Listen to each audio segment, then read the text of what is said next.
Off the bat, I didn't know that my mom was the Melanie Marquez growing up. To finally have the courage to join Miss World, win the nationals, end up in top 12, and then for the world to stop the next year. Here's the thing, 2022, I consider to be one of the hardest years of my life. Michelle, during the top 5 announcement, what was going through your mind?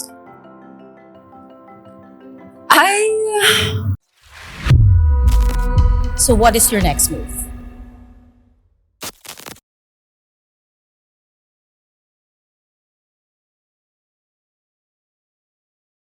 For today's episode, we will be talking to an embodiment of grace, determination, and purpose on the Miss Universe 2023 stage. She has made the entire nation proud through her lifelong advocacy on autism awareness, her remarkable fashion statement, and her participation on the long-standing legacy of the Philippines as a pageant powerhouse. To start the year off with a bang, let's welcome philanthropist, actress, model, host, entrepreneur, creative director, and Miss Universe Philippines 2023, Michelle Marquez-Dee. Hi! Welcome, Michelle! Thank you for having me. Nakakakilig naman yung intro natin. Of course! And Happy New Year! Thank you so much. Yes, Happy New Year! We're starting the year off with you. And of course, I wanted to take this opportunity to say congratulations on behalf, of course, of the mega team and maybe the entire country. Thank you. Congratulations on your phenomenal performance on Miss Universe 2023 in El Salvador. I mean, it means so much to me that you're really appreciative. Like, the whole nation is grateful. Yeah. But also, I do have to say thank you to Mega as well, because throughout my career, you have really been such a pillar in that whole journey of mine, from Miss World to Miss Universe to coming out. So, of course, I have to say thank you as well. Thank you. Thank you, Michelle. I mean, we're here to support you. And of course, we want to document all the milestones and successes that, you have achieved and you will achieve in the future. I wanted to start off our conversation by going to your origin story. Okay. I want to ask you about the first time that you learned that your mom was a beauty queen. Of course, she was the first to win Miss International in 1979. What was your first memory of her as a beauty queen? Off the bat, I didn't know that my mom was the Melanie Marquez growing up, because of course I did grow up in a very isolated city in Utah. So we had a farm, our business was agriculture. So that was the Melanie Marquez that I grew up knowing, the one that herds cattle, the one that rides horses. And brings you to school. And brings me to school. And it was when I finally came back to the Philippines, that's when I realized, what a stark difference, farm life to city life. And then seeing my mom suddenly be who she is in front of the camera, as an actress, as a beauty queen, as a model, that's when I realized that, my mom is Melanie Marquez. I really didn't know growing up, but I think it was more her actress side that I saw.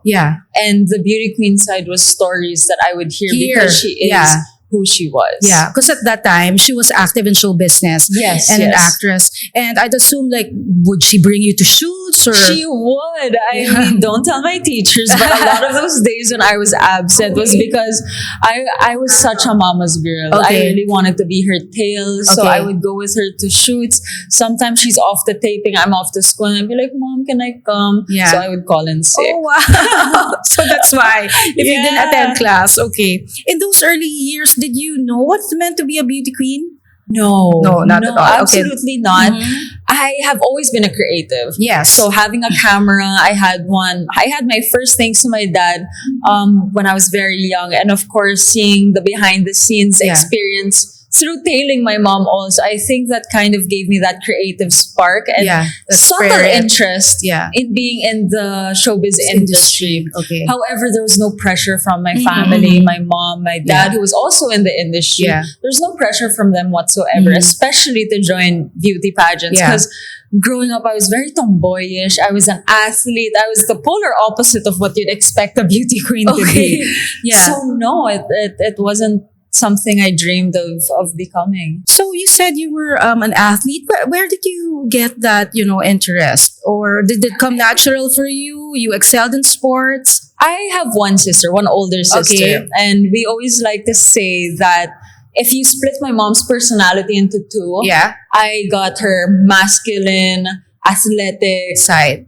And I guess the creative side also. My sister, she was the one that could have been groomed to be a beauty queen. She was the one who did ballet, theater, all of that. Yeah. So it was kind of the opposite of the direction of maybe what, your mom took. And she really gave us free rein to explore individuality. What she would really stress was you just have to finish school. Okay, so that was important for you and your mom. Growing up, do you think you're a beauty queen material? I mean, quite honestly, I really thought that beauty pageants were superficial. Okay, in the beginning. Okay. In the beginning, of course, I didn't think my mom was superficial. I knew what she did in the background. It's just when I was younger, I didn't necessarily see the value of girls on stage doing what they do versus my other interests, which I was heavily invested in. But it was when I actually realized that the platform was amazing, the platform to change, it's ever evolving, ever transitioning. That's what really sparked my interest to see and change my perspective on pageantry. I see. It wasn't superficial. It's not superficial, especially now. But admittedly, back then, I didn't see it as what I would do. I could see myself more as an actress or a model, but beauty queen was a no. Especially because I thought I didn't have the potential to be a great beauty queen such as my mom. An iconic one such as her. Big shoes to fill, of course. Why did you think that? I think I matured quite early. And I've always been very self-aware of assessing my strengths and my weaknesses. So I already knew that I can't walk the way my mom walks. I can't do what my mom does on stage. The things that make her who she is. I couldn't do that at the time. So I just didn't see the potential in myself. But it was really my supporters that would rally behind it and say that, hey, you have this potential. And then suddenly all of these people, like key people around me that I trust, whose opinions mattered, said, you have the potential to do this. And it was the first time that I went on a pageant stage as a judge. Oh, okay. And it was the first time I felt the support of the audience. The kind of the energy, that feeling, that energy, the cheer, the love. The love for me to join. That's what gave me that last push to, okay, you know what? If everyone around me can see the potential that I have, why can't I maybe you should start believing that as well, right? And that was that shift. That's when I started preparing. Was there any pressure growing up to follow your mom's footsteps? None at all. Actually, the reason why I started when I did was, honestly, I just wanted to make money while I was studying. And that was one of the easiest and fastest avenues to make that income, which was flexible enough to cater to my school, my university schedule as well. And at that time, I already knew that eventually I would join a beauty pageant. I just didn't know when. But again, with that whole self-assessment, I knew that I didn't have that confidence. Which was why GMA took me in, and which is why I chose to be an actress first. To build on that confidence in front of the camera, as a creative, to be comfortable just being who I am. And to express yourself, right? Without the fear of judgment of anyone around me, of course. So let's talk about your cousin, Winwyn Marquez. She's also the first to win the crown, Reina Hispano-Americana. In 2017. Did her decision to take this path made an impact on you wanting to join as well? Because you said a pivotal moment was maybe when you judged a competition and you felt the energy and the love of the audience and people whose opinions matter. prodded you to Yes. pursue. Was your, cousin also? Actually, in 2017, Winwyn and I haven't Yeah. really spoken at the time. Oh, okay. We knew each other. We knew we existed. Yeah. And we knew, Okay. okay, we're cousins. Yeah. But we were never close growing up. I Because see. again, I grew up in the US. Yeah. I didn't have the chance to attend the family reunions Or make get to connections with know relatives. them Okay. better. It was because we were working for the same apparel brand at the time that, oh, hey, yeah, we're cousins. Nice to meet you Oh, finally. okay. And then we guested a show together. And not guested, we hosted a show What show together. was that? It was called Glow Up, which was Oh. a transformation Yes. Okay. talk show on GMA. Yes. And that's when we formed that relationship. She was already Reina Hispanoamericana and I was about to join Miss World Yeah. at the time. So was her joining that last push for me, or did it factor in my decision making? Not really. Not at all. But Yeah. it was her advice. Okay. Taking on what I was about to do, it really helped. Especially, side cuento. Yeah. She was the host of Miss World when I joined. Oh, she was. She Okay. was. All right. And she was on my side of the stage before I was going to come out. I still had contacts on. And I was like, I can't see. I'm blind because I'm legally blind without contacts. So Yeah. if you put contacts without grade Yeah. in my eye, Yeah. then it gets very blurry. So Yeah. she was like, girl, just take it off. Okay. I trusted her. I removed it and I performed without contacts. Wow. One piece of advice that you also took that worked. Okay. It helped. Yeah. I won the crown. Yeah. I didn't trip. Uh-huh. So that's what matters. So, Michelle, we want to know, when did you decide to pursue pageantry? It was a very long process because I wanted to apply so many times and then I would back out. I would apply and then back out. I wasn't sure whether I wanted to join Binibining Pilipinas, Miss World, or some other pageant. And it was a whirlwind of emotions going through my head because, of course, at that time, I was still known as the daughter of Melanie Marquez. And no matter which pageant I joined, I knew it would cause a lot of criticisms based on my performance. So there was that push and pull kind of decision making. And the year of 2019, so I guess 2019. So 2018 was when I was deciding to join. I remember I was in La Union. Okay. And I was like, okay, next year's the year I'm joining Binibining Pilipinas. And then Catriona won. I was in La Union watching and then I was just having breakfast suddenly, Filipinas wins. And I'm like, oh my gosh. Okay, so let's not join Binibining. Let's join Miss World. Okay. And not for anything. Yeah. It's just, I was also very realistic with the competition process. The chances of a back-to-back win was very slim. The odds wouldn't be in my favor. Not that there's any political agenda in the pageant scene. I just believed that it would be much harder to fight for a back-to-back win, especially after Catriona's competition, who really made an iconic mark on the Universe stage. But I really wanted Universe at the time. But of course, I've always believed that everything happens for a reason. It's either a lesson or a blessing. So of course, Miss World was also in my options. Okay. And I actually leaned more towards it when I learned that they were the pageant that had the Beauty with the Purpose campaign, which focuses on advocacies, which focuses on the positive impact that it can make on the world stage. Of course, I advocate for autism, inclusivity, empowerment, and awareness. So that was a very good driving force for me to have that deeper purpose to withstand pageantry. Because again, it wasn't within my personality to really be pageantera. Yeah. But to have that deeper core purpose to do what you want to do gave me the energy to That persevere. push to pursue it. What is the actual application Right. process? How does it work? I can't speak on behalf of BBP because I actually don't know. I've never joined that pageant. I think because since I've joined 3 times, each process has been different. Okay. So for Miss World, there was all of them will have an application with headshots and your photos. But with the exception of the 2022 year, because it was during a pandemic, COVID, everything was submitted online. And it was semi face-to-face, semi not. But essentially screening, application, and then they call in the official candidates.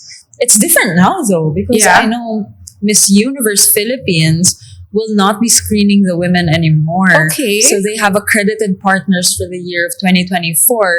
And whoever the official accredited partner sends, that is who the candidate will be. Sometimes kasi during the screening, when it was like my year, any year before, you can have maybe 2 applicants for example, Makati. Okay. And then they would have to choose one representative. All right. Based on that initial screening. Yeah. But next year, it won't be that. Now it falls on the accredited partners to choose, because you only have one per municipality or province. So it's up to them to choose. It's up to them. send. Yeah. Okay. So, Michelle, did your perception of what beauty queens represent evolve from your childhood to the moment you decided to enter the world of pageantry? It definitely has. I mean, especially when I was younger. Well, Yeah. when I was much younger, Yeah. I didn't even know pageantry existed. But when I did learn about it did go through a radical shift in my head and in my perspective on it. Because again, I started off thinking it was superficial, to then thinking how big it is in the country and how it's an amazing opportunity to create that positive change, especially for my advocacy. Yeah. So it did have that shift, but I've joined 3 times. And throughout that process, I've discovered and rediscovered so many things about myself and my journey. And I think one of the things that I really credit my grandmother for is the growth and that self-assessment that I'm always doing, because I've lost so many times in my life, not just in pageantry, but through my own personal experiences. And I've learned how to take those hardships and turn them into lessons to really help myself grow. Yeah. And I think that's one of my secret tricks that everybody knows now, is never to see a failure as a failure, but an opportunity to build character, build your story, as long as you really try to find the silver linings in everything. Aside from your mom or cousin, which beauty queens did you admire, do you admire? Fun fact, I've only ever watched 2 Miss Universe pageants prior to joining, international ones. And that was Pia's year and Catriona's year. Oh, wow. Okay. And these are moments in my life that I didn't block off my day just so I could watch Miss Universe. It just so happens that where I was, it was playing, so I was watching. And those are the 2 times that the Philippines won. So that's just a fun fact. But I do really admire Pia. Pia, because she's just so real. She's so real, and just the way she handled herself throughout her competition, her career after. Of course, I admire Catriona through and through. I love her mindset. We have such similar stories as well. But Pia has proven to, because I've met her so many times in the past years ago, she's proven to be so aspirational and motivational through everything she does. And of course, that's what I want to do also. That's the kind of mark I want to leave in the Philippines as well. That's great, because like we should all be for women supporting women. I mean, a lot of people don't know this, but Pia and I were actually on FaceTime the night before finals. I think I saw that though. And Yes. I'm in your channel. Yeah. Your first foray to pageantry was joining and winning Miss World Philippines in 2019. Subsequently, you competed on the world stage in London and landed a spot in the top 12. How did you feel about these experiences? Looking back in that crowning moment, I remember squeezing, I forget who was standing right next to me, holding my hand. I just remember squeezing her hand so tightly because I was so nervous. But they were all saying, Michelle, it's you, because obviously they crowned Miss World last after all the other crowns. It's you, it's you, it's you. And for me, I really cannot celebrate unless the crown is on my head. I had that same mindset for Miss Universe 2022 and 2023. It's such a surreal feeling being crowned. It's really one of those once in a lifetime moments, or at the time, what you feel is a once in a lifetime moment. Seeing all the cheers, seeing how everybody was supporting you, seeing how, okay, that's one step off your checklist, time to get started on the next step to achieve your bigger goal. Because that's something my father taught me, is if you have a big goal, you have to focus on the micro steps to get there. So of course the nationals was one. But before that, that's training for months or years on end to get to that first step. So for everything to just come together and work out the way I wanted it to and be crowned Miss World Philippines 2019 was very surreal. I can't, definitely one for the books. And even competing in London, Miss World is actually one of the longest pageants internationally. I think over a month of everyday work. It's like a every day. marathon. Yes, definitely like a marathon. At the end of it, if you have the right mindset, if your goal isn't just to win, but to also make amazing networks or relationships with like-minded delegates, to travel, to gain so many experiences that equate to growth. That's how I see every experience in my life. So I couldn't just focus on the crown, but also focus on how I represent myself, the family, and the country. And of course, my whole advocacy, which I was able to put on the global stage. And autism isn't a mainstream advocacy. It's not considered like poverty or climate change, but still very important. So to be able to vocalize or be the voice for them was an amazing feeling in itself. How was your preparation for your first international pageant? And what advice did your mom give you? Do you remember? First international pageant, I had about 2 or 3 weeks to prepare. So there was actually a lot of that training happened before the national pageant. Of course, I was already working with Ian Mendahar, who is still my pasarela coach. And it's just after winning, preparation started right away. I think Megan Young can relate to that experience where she only had 2 weeks to prepare for Bali. Yeah, because that's short of a And period. I think that was a trend back then where queens only had such a short amount of time to prepare. Some queens prefer it so we don't lose the momentum. Yeah. But especially after the pandemic, that preparation time has extended depending on when the nationals happen. So there's a lot of, like mentally preparing yourself. Correct. And a lot of, emotional, maybe security, because that's hard. It's Yes. just not being able to, project yourself in a manner that's like, Exactly. right? It's a lot of mental and emotional fortitude. yeah. Because the international pageant would range from 2 weeks to a month, depending on which pageant that is. But the nationals is the much longer one. It's the much more tedious one.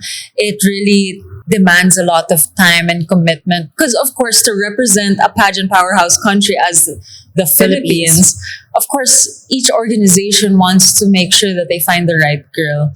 For any queen or any aspiring queen, they really have to choose the organization that reflects with their purpose and their goal. Because each pageant will have different objectives and different brandings. Okay. Do you remember what advice your mom gave you? My mom didn't even know that I was joining until she saw me on the news. Really? Did you? It was your choice to keep it a secret? I didn't essentially keep it a secret. Yeah. It's just I wanted to surprise her. I didn't want her to panic or overthink because my mom is one of my biggest supporters, Okay. but also one of my biggest critics. And I just didn't want her to overthink about getting into screening or, just worrying about it. So I thought it would be very cute if she just saw me on the news. Oh, I'm an official candidate. And it's the same with Miss Universe 2022 and 2023. She found out on the news. What was her reaction? It's changed through the years, of course. She had a lot more to say during my first pageant. But her main advice back then was really to just shine as my own woman. So she's been telling me that since day one. Own your own individuality, your own story. I guess it was my own process to really take my time to have that confidence to embrace it fully. For anyone who wants to join Miss World, what are your golden rules for pageantry or pageantry? The most important thing for any aspiring beauty queen is to really embrace that authenticity and your own unique story. Of course, you're not just trying to be Miss whatever pageant you join, but you're trying to be the representative of your country. And you, whoever wins, should be that representation of your country. And again, you're essentially applying for a job. You're trying to be their face for 1 year. So you have to make sure that your authentic story resonates with what they're looking for. But at the same time, if you're trying to fake it, it would be so unsustainable, not just for yourself, but for the brand as well. Because as soon as that reign ends and your personality shifts, people will say that, oh, you're just faking it. Or was that all for show? Was it just for the show? People that have been claiming to advocate for this and this after the reign, where does it go? Yeah. So you really have to find something that is not just sustainable for the org, but for yourself as well. Michelle, did you ever think of joining Miss International? No, I have not. I had to ask that question. Obviously, Yeah. it's always been asked of me. Mm-hmm. But I feel like as much as I don't have anything against the pageant, if my mom didn't win Miss International, then I may consider it. But because she did win, I just don't want that extra layer of pressure to be on top of my shoulders. At least, like I said, each pageant will look for something else. And although I am very proud of my mom's accomplishments, again, I have to stress I have nothing against Miss International. It's just, that's very hard footsteps to follow. Yeah, and you're like, yeah, I'll leave it to my mom. That's okay. She can have it. She can have that title. So, Michelle, how did your Miss World experience prepare you for what's next? Because there's a lot of learnings there and experience. Yeah. How did that fortify you or, help you for the next step? I mentioned this earlier that everything always happens for a reason. So imagine my whole origin and backstory to finally have the courage to join Miss World, win the nationals, end up in top 12, which is amazing against 120 countries. And then for the world to stop the next year. So of course I had so many plans to use the platform for not just for my advocacy, but for my own career as well. Everything just stopped. And that was a rude awakening for me to invest years and years of my time and efforts only for this kind of outcome. So instead of sulking and being bitter, of course, I took that opportunity the opportunity of being home 24/7 to really better myself, to grow. That's actually the period where I took up my Harvard short course. Okay. I did more advocacy work. I really focused on my entrepreneur ventures as well, because prior to that, I was so busy with show business and pageantry, of course. So that actually added so many layers to my multifaceted self. And when the world started opening up again, when I was seeing this transition from Miss Universe being a performance-based show to actually seeing the true intention of the Queen and being that inclusive platform, I started entertaining the thought of joining again. And I did on a whim in Miss Universe 2022. Obviously, we all know what happened there. I won first runner-up next to Celeste Cortesi. And I would not have, I guess, grown as much as I did if not for the pandemic and if not for that loss of opportunity. See, my mindset is if an opportunity goes away or if a door is closed, it's really up to you to open as many doors as possible. You just have to keep building and working on yourself constantly. I love that fighting spirit. Are you someone who never stops? Do you always want to do something? I am definitely somebody that doesn't like stopping. I like staying busy.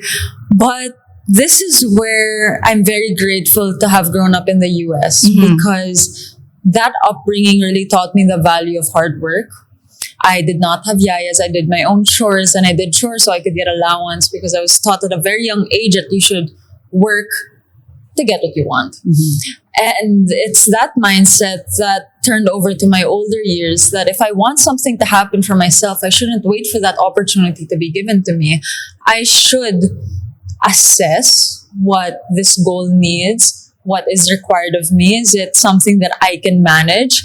And if so, then that's when the work starts. It's just, I'm very multifaceted. So all of these other facets of mine require their own little task checklists Yeah. that I have to do simultaneously or whenever time permits. But it's that strive to always become better every day. My grandmother taught me that time will always be the only resource you can ever stop, replace, or take back. So I always try to maximize that time, day in and day out. I mean, I've already felt what it feels like to take that time for granted, Yeah. which was the passing of my grandmother. I wish I spent more time with her. I wish I maximized living with her, which is why I moved back to the Philippines. And it was that experience that catapulted me to being more driven, more motivated. But before that motivation, I actually spiraled down because I was so heartbroken that my grandmother passed away. She was my mentor, my life coach. So, but again, silver linings everywhere, lessons, blessings in between. Michelle, we want to know more about your grandma, your grandmother, because you talk about her so, like you admire her I do. so lovingly. Can you tell us about her? Well, off the bat, my grandmother is was an angel on earth. She is the epitome of, I guess, kindness, love, empathy. She started Inner Peace Foundation 40 years ago. Despite being in such a privileged life, she had the universe at her doorstep, but she invested all of that to give back to the Inner Peace Foundation to help better other people's lives, to always give back. She taught me the value of karma, good karma, bad karma, and divine intervention, divine compensation. And it's that mindset that really inspired me to also want to have that kind of mark in the world where everybody loves you, not because of what you give them materially, but because of how you help them grow. I am very fortunate that growing up, I did see the value of giving back to the people around you, to causes that are important to you. My mom, she was the director of her own advocacy back in the day. And my grandmother, of course, she did Inner Peace Foundation, which I'm actually the president of now.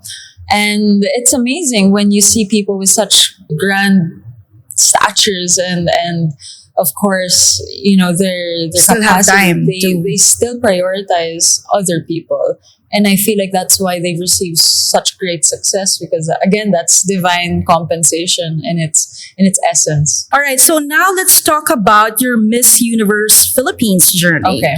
So Michelle, how did you prepare for Miss Universe Philippines 2022 when you first joined? The decision to join came quite abruptly. I'm actually trying to think right now, like what did happen?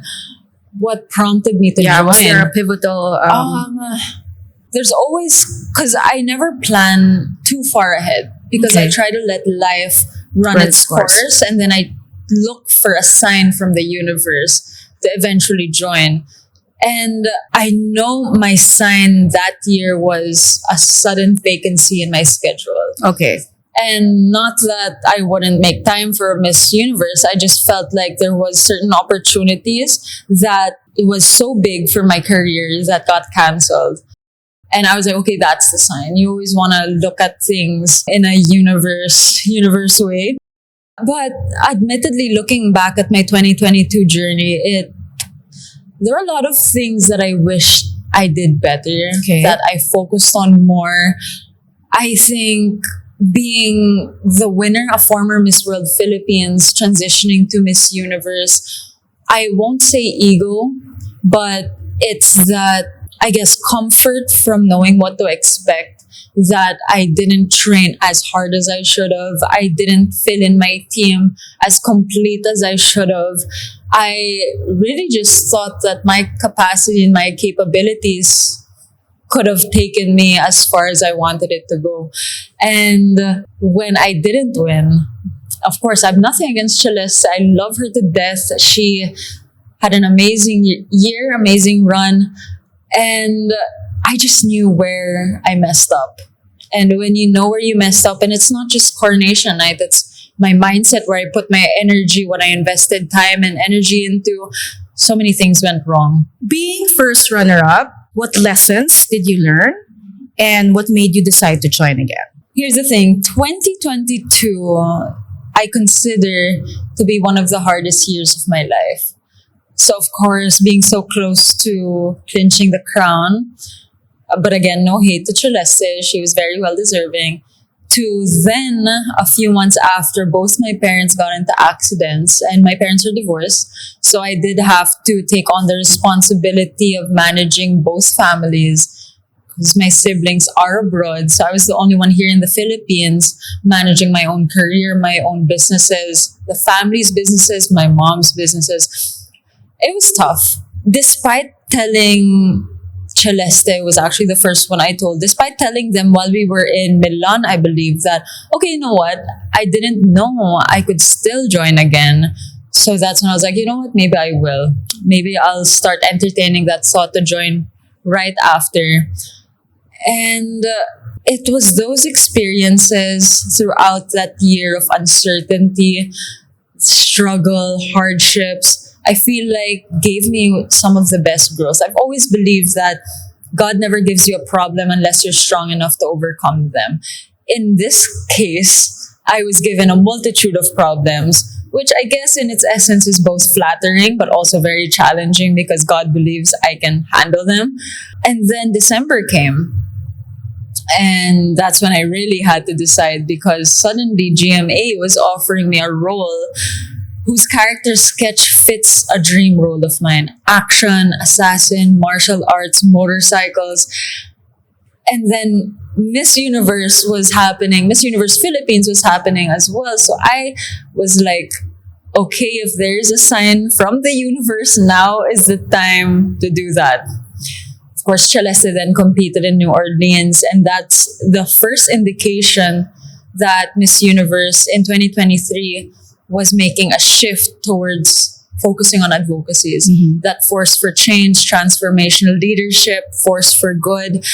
And for me, that was that light bulb moment. Again, just like Miss World that focuses on advocacies. Now Miss Universe is putting an emphasis on inclusivity and really creating a platform for positive change. So I just said, you know what, I'll just do both and keep doing it until I can't. There was a schedule adjustment as well, which allowed me to take on my role. So I accepted that. Very grateful for GMA for really supporting my pageant journey because as much as they could help, they really gave that to us because taping hours, we all know that it can be very, very grueling. Yeah. But again, I had to be so sure with my purpose, my mission, because doing Miss Universe Philippines on an hour of sleep daily really does take a toll on one's body. It does.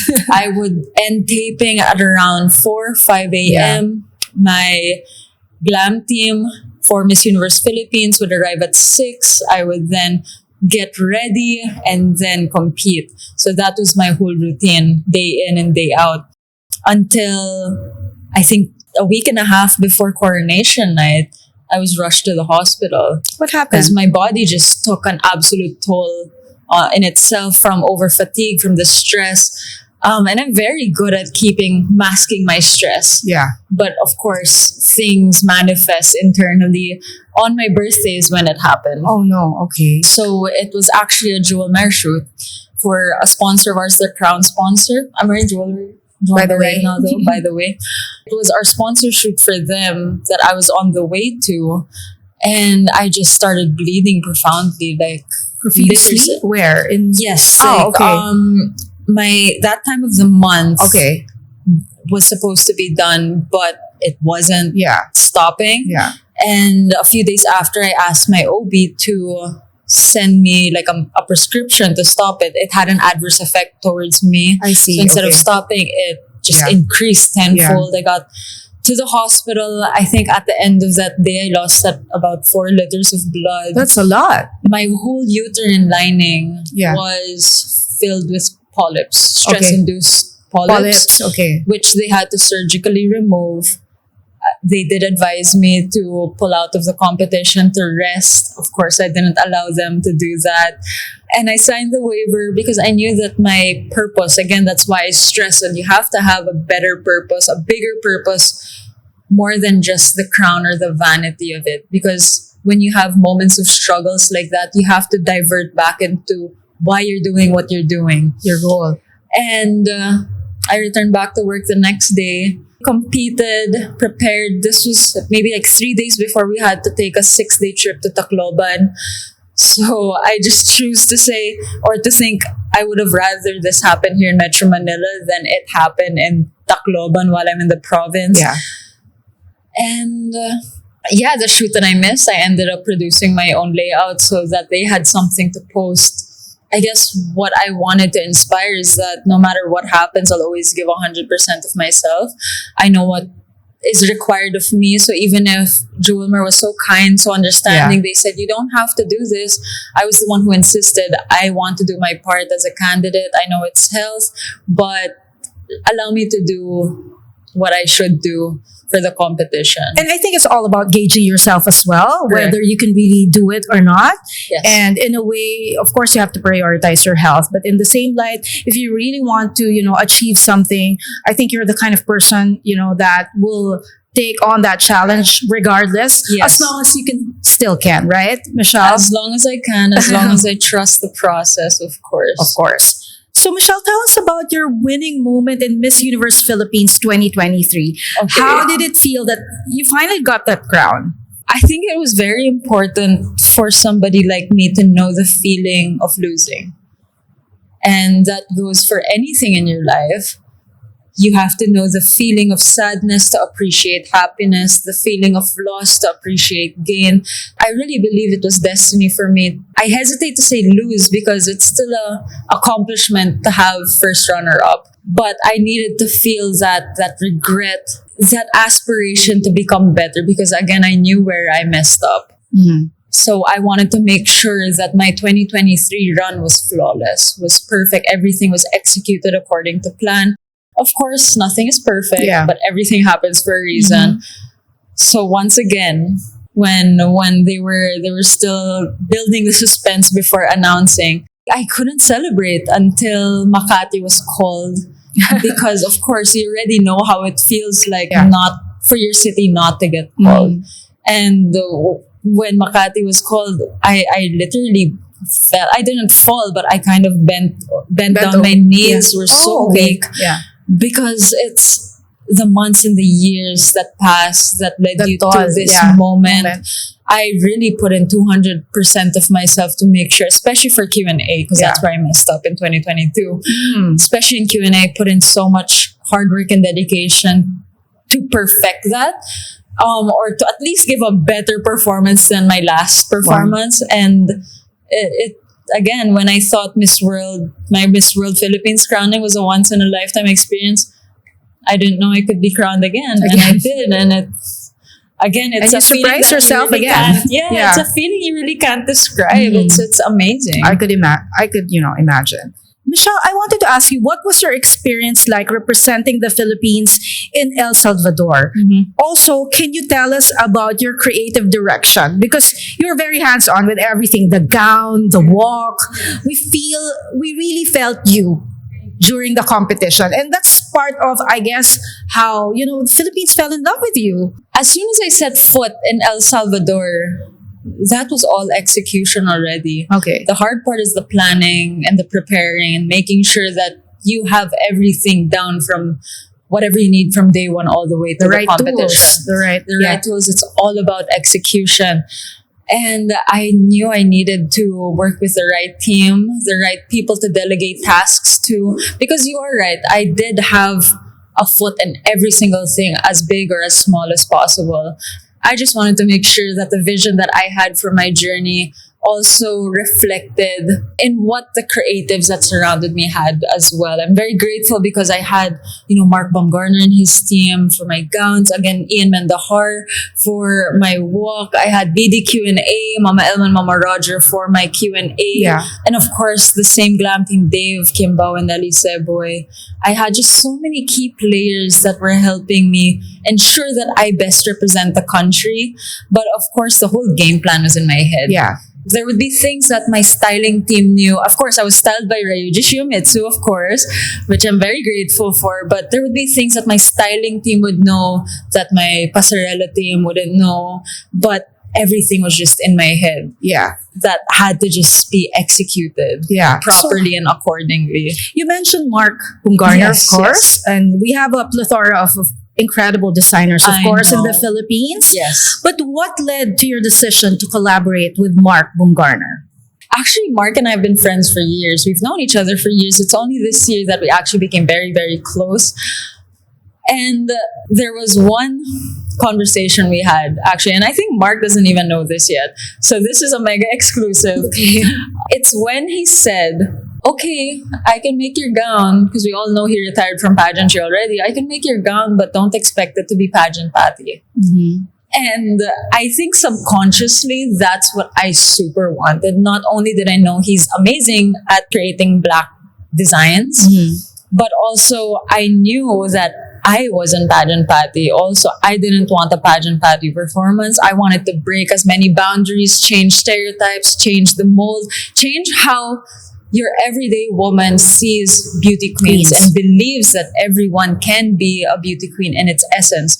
So the moment he said, I don't make pageant patty gowns, I was like, well, I'm not a pageant patty queen. Okay. So the next day, that's when I called him and I said, let's go. Can I come to the atelier?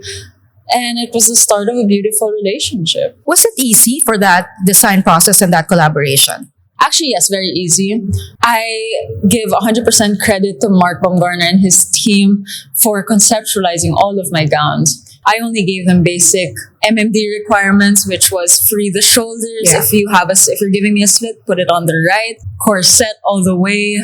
And we all know Mark is an expert in hidden corsets. He is. Michelle, during the top 5 announcement, what was going through your mind? I remember, I'll take us back one announcement at a time. Okay. When top 10 was actually being announced, what was going through my head was obviously I knew that my biggest pasabog was my gown, which is why it was for the finals.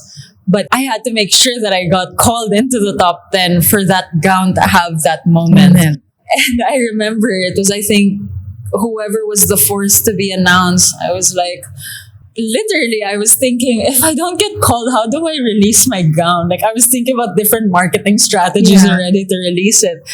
And then Philippines got called, and I was like, oh my gosh, thank you. And of course, fast forward, evening gown competition ended, and Philippines didn't get called. Obviously, I was at a loss for words. It happened so fast. It's like the whole arena or gymnasium was getting darker and darker, because it's like, and everybody knows that Q&A is my strongest asset in terms of pageantry and the whole competition. That's why I wanted to make sure that I could get to the top 5, which didn't happen. Of course, by default, I'm already thinking everything happens for a reason, but it was like a flashback of memories of everything I had to do to get to that point and then not get called. And the thing is from the stage to our backstage area, it was a long walk. So I was already holding back tears. And I obviously cried in a cubicle. I was texting my team, I'm sorry. I don't know why I was saying sorry.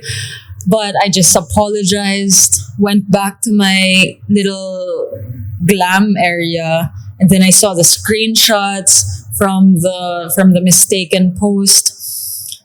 So it was a whirlwind of emotions for sure. Roller coaster ride of emotions. I also felt like now to this day I keep thinking that everybody had their spotlight except for my Q&A team, but at least the whole Philippines knows that I would have dropped the mic. I would have dropped the mic. But again, everything happens for a reason. It's always a blessing. I may not know the reason now, but I know it'll fall into place. I actually cried the day of the coronation, which was amazing because there is that divine feeling that I try to have every competition night. It happened for me during Miss World Philippines, happened to me during Miss Universe Philippines 2023, and then it happened during Miss Universe 2023 as well, where destiny is at your doorstep. Something great is about to happen in your life. I just didn't expect that blessing was to win the hearts of all the Filipinos. Throughout the competition, I didn't know that the Bayanihan spirit would be awoken after so many years. I didn't expect to win so many awards. I didn't expect to win national costume at the very least. Voice for Change was that one award that I really wanted because it was for my advocacy. I didn't expect to win all of the fan voting awards, and that's because of all the Filipinos that supported me. I didn't expect to be received like a winner, to have all of these opportunities open up. And I guess there's a reason why God didn't let me win or didn't put me in the top 5.